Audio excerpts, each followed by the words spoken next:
अस्सलामु अलैकुम व रहमतुल्लाहि व बरकातुहू। अल्हम्दुलिल्लाहि कफ़ा वस्सलामु अला इबादिहिल्लज़ीना इस्तफ़ा अम्मा बाद।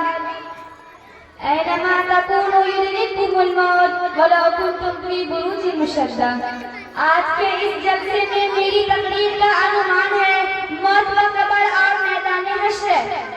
इज्जतदार माँ और मेरी प्यारी बहनों, हज़रत सुलेमान फारसी रज़ी अल्लाहु अन्हु से रिवायत है कि क़यामत के दिन सूरज 10 गुना ज्यादा तेज होगा और हर आदमी को यूं महसूस होगा कि सूरज जमीन से चंद गज के फासले पर है।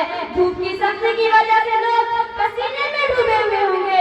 साथ उसमें के आदमियों को अर्श का साया नसीब होगा।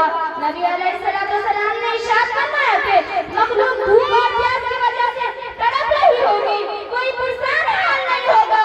इस हालत में कई हजार साल गुजर जाएंगे। बिलाके लोग परेशान होकर हज़रत आदम अलैहिस्सलाम की खिदमत में पेश होंगे और कहेंगे, या अबाना कदम माना, ऐ हमारे अब्बा जान, आप हमारे लिए आगे कदम बढ़ाइए और अल्लाह के हुजूर में अर्ज़ कीजिए कि या अल्लाह, इस सख्ती को बर्दाश्त करना मुश्किल है, आप हमारा हिसाब ले लीजिए ताकि हमें जहाँ जाना है वहाँ जल्दी पहुँच जाए। ये तंगी हमारी बर्दाश्त से बाहर है। मगर हज़रत आदम अलैहिस्सलाम ये कहते हुए इनकार फरमा देंगे कि नहीं, मैंने भूल की वजह से एक दाना खा लिया था जिसके खाने पर मुझे 300 साल तक रोना का माफी मांगता रहा। हदीस पाक में आया है कि सारे इंसानों के जितने आंसू हैं वो सबके सब 10वां हिस्सा है और 9 हिस्से आंसू हज़रत आदम अलैहिस्सलाम के इन 300 साल में निकले हैं। उसके बाद अल्लाह रब्बुल इज्जत ने इनकी तौबा को कबूल फरमाया है।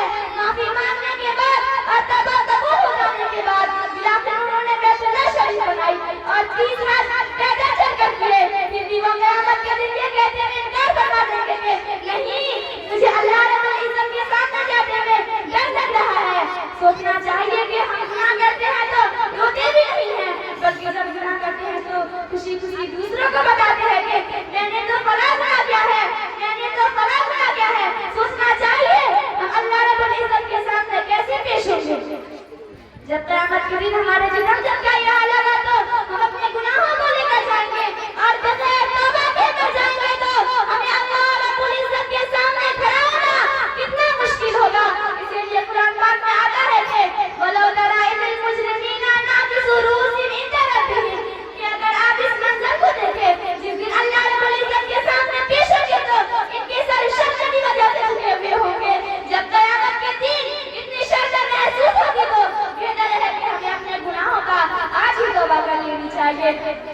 उसके बाद हज़रत आदम अलैहिस्सलाम तमाम इंसानों को कहेंगे कि आप सब हज़रत नूह अलैहिस्सलाम के पास जाइए।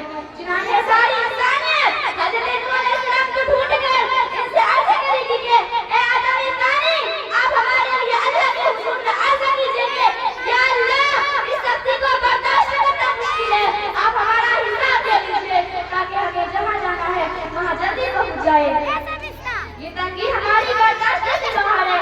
मगर हज़रत नूह अलैहिस्सलाम को फरमा देंगे कि नहीं, मैंने अपने बेटे के लिए दुआ की थी जिन पर अल्लाह रब्बुल इज्जत ने फरमाया था इतनी आई जुबान का गुनाह मिल जाएगी कि ऐ नूह, ऐसी दुआ ना कीजिए कि कहीं आपको मर्तबा का मसूदा न दिया जाए। इसलिए मुझे तो इस फरमान से डर लगता है कि मैं वो दुआ ही नहीं कर बैठा, लिहाजा मैं आज अल्लाह रब्बुल इज्जत के सामने पेश नहीं हो सकता। हज़रत नूह अलैहिस्सलाम का सरनाम अब्दुल गफ्फार था और इसको के मानने के बावजूद उनको अल्लाह ने इज्जत के सामने जाते हुए इतना डर लगता। सोचना चाहिए कि हम गुनाह करते हैं तो रोते भी नहीं हैं, बल्कि जब हम गुनाह करते हैं तो खुशी खुशी दूसरों को बताते हैं कि मैंने तो फलां गुनाह किया है, मैंने तो फलां गुनाह किया है। सोचना चाहिए हम अल्लाह रब्बुल इज्जत के सामने कैसे पेश होंगे। उसके बाद हज़रत नूह अलैहिस्सलाम तमाम इंसानों को कहेंगे कि आप सब हज़रत इब्राहीम अलैहिस्सलाम के पास जाइए। चुनांचे सारी इंसानियत हज़रत इब्राहीम अलैहिस्सलाम को ढूंढकर इनसे अर्ज़ करेगी कि ऐ अल्लाह के खलील, आप हमारे लिए अल्लाह के हुजूर में शिफाअत कर दीजिए और हमें अल्लाह के सामने पेश कर दीजिए।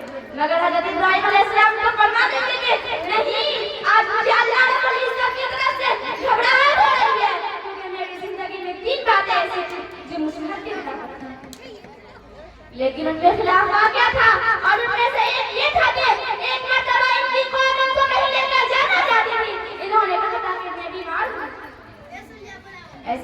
काफिर और मुश्रिकों के साथ जाने में तो रूहानी बीमारी ही थी, इसलिए उन्होंने उसरा पेश कर दिया। इस पर अल्लाह रब्बुल इज्जत भी फरमाते हैं, जो कुछ उन्होंने कहा था, वक़ाला इन्नी सक़ीमुन, कि मैं बीमार हूँ, लेकिन वाक़या के खिलाफ था, इसलिए वो फरमाएंगे कि मुझे अल्लाह रब्बुल इज्जत के सामने जाने में डर लग रहा है। सोचना चाहिए कि हम गुनाह करते हैं तो रोके भी नहीं हैं, बल्कि जब गुनाह करते हैं तो खुशी खुशी दूसरों को बताते हैं। और उनमें से दूसरी ये थी कि एक मर्तबा हज़रत इब्राहीम अलैहिस्सलाम अपनी बीवी हज़रत सारा अलैहिस्सलाम को मिस्र के करीब से गुजरे थे। उस वक्त का बादशाह एक जालिम इंसान था, जिसने पुलिस वालों को कह रखा था कि तुम जहाँ कहीं भी किसी खूबसूरत औरत को देखो तो उसे पकड़कर मेरे पास ले आओ। और वो उसकी बेफिक्री करता और गुनाह का मर्तकब होता। लिहाजा जब उन्होंने हज़रत सारा अलैहिस्सलाम को देखा तो उसे भी पकड़ कर ले गए। अल्लाह रब्बुल इज्जत ने हज़रत सारा अलैहिस्सलाम को उसने जमाल का मुकद्दर बनाया था, चुनांचे पुलिस वालों ने उसे भी पकड़ कर ले गए, लेकिन उसका दस्तूर यह था कि उसके पास उसका शौहर होता तो उसे कत्ल करवा दिया जाता, और अगर उसके वालिद या उसके भाई होते तो उसे कत्ल नहीं करवाता, बल्कि गुनाह का मर्तकब होता। लिहाजा जब उन्होंने हज़रत इब्राहीम अलैहिस्सलाम से पूछा कि तुम कौन हो और इस औरत के क्या लगते हो, तो हज़रत इब्राहीम अलैहिस्सलाम ने फरमाया कि हज़रत इब्राहीम अलैहिस्सलाम अपनी इज्जत को बचाकर और अपने नजर को पेश करके फरमाया कि मैं इसका भाई हूँ। इस पर अल्लाह रब्बुल इज्जत भी फरमाते हैं, इन्नमल मुमिनूना इख्वतुन, कि बेशक ईमान वाले भाई भाई हैं, इसलिए ईमान की निस्बत से हर मोमिन मर्द है और हर मोमिना औरत को दीनी भाई कह दिया जाता है, क्योंकि वो भी तो ऐसे दीन पर थी जिस पर आप थे।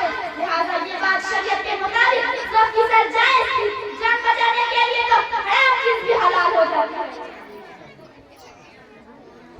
जान बचाने के लिए तो हराम चीज भी हलाल हो जाती है, फिर भी हज़रत इब्राहीम अलैहिस्सलाम को झिझक महसूस हो रही थी, क्योंकि एक मर्तबा हज़रत इब्राहीम अलैहिस्सलाम ने बुतों को तोड़ा था। जब काफिर और मुश्रिकों ने उनसे पूछा कि हमारे असनाम को किसने तोड़ा, हज़रत इब्राहीम अलैहिस्सलाम ने फरमाया कि इनसे पूछो जो तुम्हें बुतों में से बड़ा नजर आता है। हज़रत इब्राहीम अलैहिस्सलाम ने तमाम बुतों को तोड़कर दुनिया सबसे बड़े बुत के कांटे में रख लिया था। अब ज़ाहिरन पूछने पर ये कोई इतनी बुरी बात तो नहीं थी कि काफिरों को समझाने के लिए वो पूछेंगे तो बुरे ने जवाब नहीं देंगे, लेकिन बात तो हकीकत से मुख्तलिफ थी।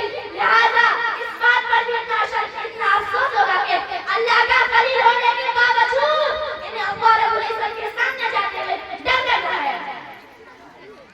सोचना चाहिए कि हम गुनाह करते हैं तो रोते भी नहीं है, फिर भी हज़रत इब्राहीम अलैहिस्सलाम को झिझक महसूस हो रही थी। इस पर हम लोग सोचे, जो खुदा झूठी कसमें खाते हैं, झूठी गवाहियां देते हैं, लोगों के सामने अपनी गलतियों पर दुनिया की शर्मिंदगी से बचाने के लिए झूठी बातें करते फिरते हैं, अल्लाह रब्बुल इज्जत के सामने कैसे पेश होंगे?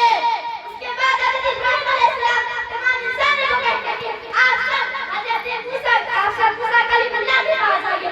ना जो सारे इंसान हैं हज़रत मूसा अलैहिस्सलाम को पूछकर इनसे अर्ज़ करेंगे कि ए कलीमुल्लाह, आप हमारे लिए अल्लाह के हुजूर शिफाअत कर दीजिए और हमें अल्लाह रब्बुल इज्जत के सामने पेश कर दीजिए। मगर हज़रत मूसा अलैहिस्सलाम को फरमा देंगे कि मैं आपकी शिफाअत करने से कासिर हूँ, क्योंकि एक मर्तबा ऐसा हुआ था कि मेरी मुखालिफिन में से एक आदमी जो मेरी इत्तिबा करने वाला था, वो एक आदमी से झगड़ रहा था, तो मैंने उसको नसीहत के तौर पर एक मुक्का मारा, लेकिन उसे वो मुक्का ऐसा लगा कि वो मर गया। मैंने अल्लाह रब्बुल इज्जत से माफी भी मांगी, अगर अल्लाह रब्बुल इज्जत मेरी माफी का ऐलान भी कर दे, मगर वो तो मेरे मुक्के लगने से मरा। इसलिए आज मुझे इस बात की वजह से शर्मिंदगी महसूस हो रही है। उसके बाद हज़रत मूसा कलीमुल्लाह तमाम इंसानों को कहेंगे कि आप सब हज़रत ईसा अलैहिस्सलाम के पास आइए। चुनांचे सारी इंसानियत हज़रत ईसा अलैहिस्सलाम को ढूंढकर इनके पास जाएगी, मगर वो भी उनको वही फरमा देंगे कि मुझे अल्लाह रब्बुल इज्जत के सामने जाते हैं इसलिए डर लग रहा है कि एक मर्तबा मेरी कौम ने मुझे और मेरी माँ को अल्लाह के साथ शरीक बना लिया। आज अल्लाह रब्बुल इज्जत कहीं मुझसे ये नहीं पूछते कि आपके सामने पेश हूँ, इसलिए मुझे आज इस बात की वजह से डर लग रहा है। एक मर्तबा की बात है, हज़रत उमर बिन अब्दुल अजीज रहमतुल्लाह अलैह एक मर्तबा जनाजे पढ़ने गए और वो जनाजा के सरपरस्त थे और वो पीछे के सबके जाकर खड़े हो गए और रोने लग गए। लोगों ने आपसे पूछा कि ए उमर बिन अब्दुल अजीज तू क्यों रो रहा है? हज़रत उमर बिन अब्दुल अजीज रहमतुल्लाह अलैह ने फरमाया कि मैं इसलिए रो रहा हूँ कि इस कब्र से मुझे आवाज महसूस हो रही है।